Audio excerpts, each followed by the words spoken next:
आपके शहरों में अपराध होगा, ले लगाओ।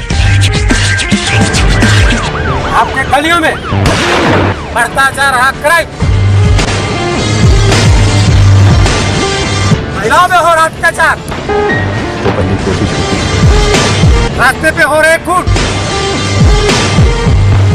और भ्रष्टाचार। जय हिंद दोस्तों, मैं अब्दुल गफ्फार साहब, SCTV न्यूज चीफ एडिटर। जैसा कि आज हम आए हैं इस्माइल बाटलीवाला जी के घर पे और देश के कुछ मुद्दों पे उनसे चर्चा करेंगे कि हमारे देश में क्या हो रहा है। आप सुनिए और लोगों को शेयर कीजिए कि लोग भी जागरूक हों कि NRC का मसौदा आपको लाने की क्या जरूरत थी। जी अब्दुल गफ्फार साहब, ये भी सवाल इस देश का बहुत अहम है।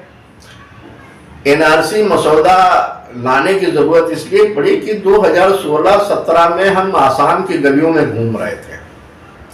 तब तक तो हमें खुद को ही पता नहीं था कि NRC क्या बला है, क्या मुसीबत है। हमने तो ऐसा समझा था कि कुछ नया कानून होगा।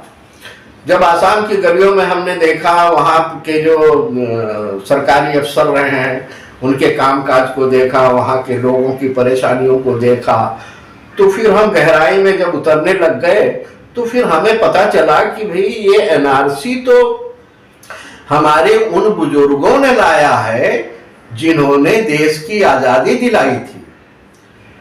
देश आज़ाद होने के बाद जो पहली खेप थी सरकार की, उन बुजुर्गों ने NRC को लाया है।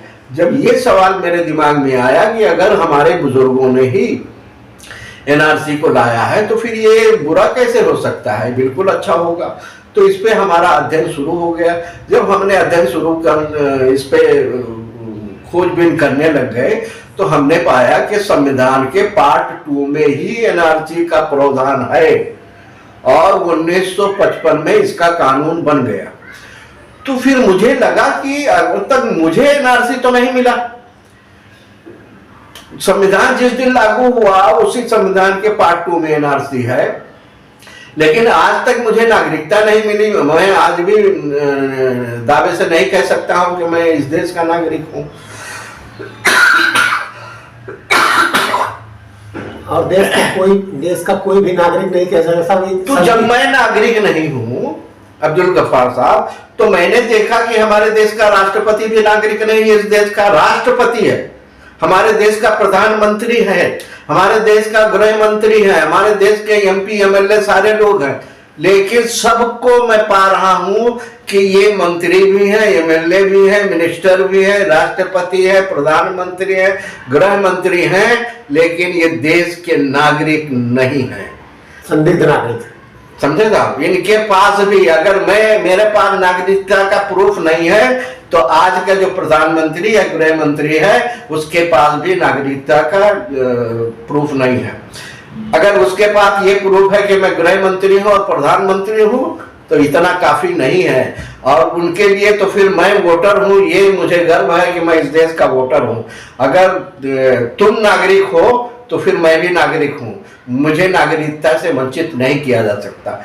इसी तजब्जुब में जब मैं खोजबीन करने लग गया तो मुझे ऐसा लगा कि ये NRC जो है, नागरिकता जो सर्टिफिकेट हम सबका मूलभूत अधिकार था, पिछली सरकारों ने हमें नहीं दिया है जबकि देना चाहिए था, और इसको हमको अंधेरे में रखा गया। ऐसा अधिकार जो मूलभूत अधिकार हमारा है ये हमसे दूर रखा गया, हमारी जानकारी में भी नहीं था।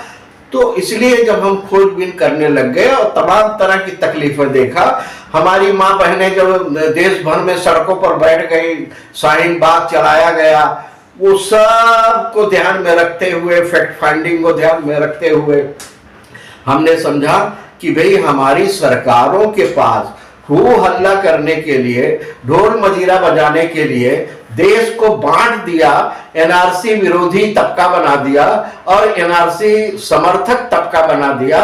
और जब ये दोनों तरह के तबके इस देश में गर्दिश कर रहे थे, सड़कों पर बैठे हुए ठंडी में बारिश में बैठे हुए हमारे बच्चे बच्चियां बेटियां माएँ बूढ़ी बूढ़ियां बैठे हुए थे, तब मैं सर्वे कर रहा था एनआरसी मसौदा लाने के लिए कैसे लाया जाए, और उसको ध्यान में रख करके कश्मीर से कन्याकुमारी तक एक भी व्यक्ति हमारे मसौदे से अगर वो भारतीय नागरिक है तो उसको दिक्कत नहीं होने वाली है। सबका ध्यान रखा गया है। आप सभी से गुजारिश है कि एनआरसी मसौदा का पीडीएफ तैयार है, आप हमारे नंबर पर या अब्दुल गफ्फार साहब के नंबर पर आप व्हाट्सएप करिए, आपको पीडीएफ मिल जाएगा। और रामजी त्रिपाठी साहब के नंबर पर भी व्हाट्सएप करिए, आपको पीडीएफ मिल जाएगा, आप उसे पढ़िएगा और फिर हमें सुझाव भी दीजिएगा। इसलिए मतलब हमारा मूलभूत अधिकार था और पूरे देश का मूलभूत अधिकार है, कश्मीर से कन्याकुमारी तक इस मसौदे को चिड़िया जैसे अपना घोंसला चुन चुन कर एक तिनका चुनकर बनाती है, वैसे हमने एनआरसी मसौदे को बनाया है।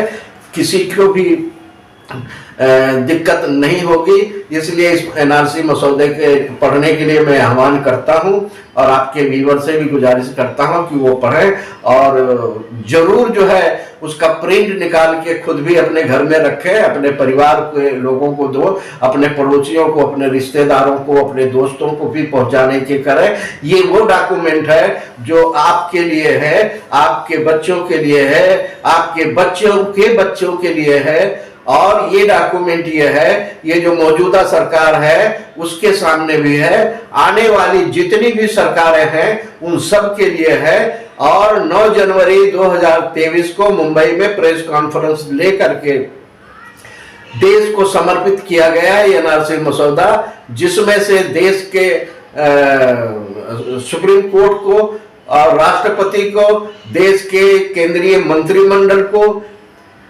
और देश के सभी पार्लियामेंट मेंबर को, देश के सभी राज्यसभा मेंबर को, देश के सभी मुख्यमंत्रियों को, देश के सभी गवर्नरों को 9 जनवरी को सबको भेज दिया गया है। और उसके बाद तक आज तक देश भर में पीडीएफ भेजा जा रहा है। मसौदे के पीडीएफ के लिए आपको डिस्क्रिप्शन में लिंक मिलेगा, आप वहां से डाउनलोड करके पढ़ सकते हैं और दूसरों को भेज सकते हैं।